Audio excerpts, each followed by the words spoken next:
This is Phil Bell on the Daily Mojo with your morning update. You know, it's interesting to go back and look at different eras of American history and see what the zeitgeist was. In the 1950s, you had a lot of post-World War II optimism. In the 1960s, you had the sexual revolution. In the 1980s, you had a desire to build wealth and be successful. The 1990s was an optimistic tone looking toward what would be coming in the new millennium. And in 2024, we have boundaries and also consent. That's the zeitgeist, and a lot of that comes from the Me Too movement. Now, I want you to think about it in a different context. Look at boundaries and consent in the context of illegal immigration. After all, what is illegal immigration? Well, first of all, it's a violation of our boundaries. The most important boundary that we have is the border between us and any other nation. Of course, we're really talking about Canada and Mexico.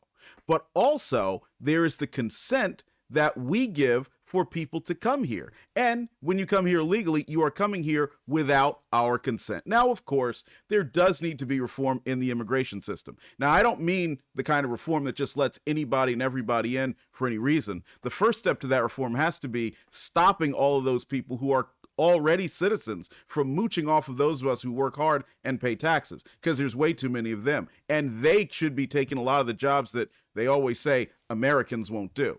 But there also needs to be the ability for somebody who earnestly wants to come here, who is not a terrorist, who wants to embrace American culture, and who wants to contribute to our society to come here without a labyrinth of bureaucratic restrictions. You know, the kind of thing that the left likes to do all the time. So, the next time you're having a conversation about illegal immigration and you're getting a lot of pushback, talk to these people in terms of boundaries and consent. The first thing to do is not violate our boundaries, that's our border, and the second thing to do is to come here with our consent. We'll see you tomorrow, and I hope you have a great day. Phil Bell's Morning Update is only on the Daily Mojo.com.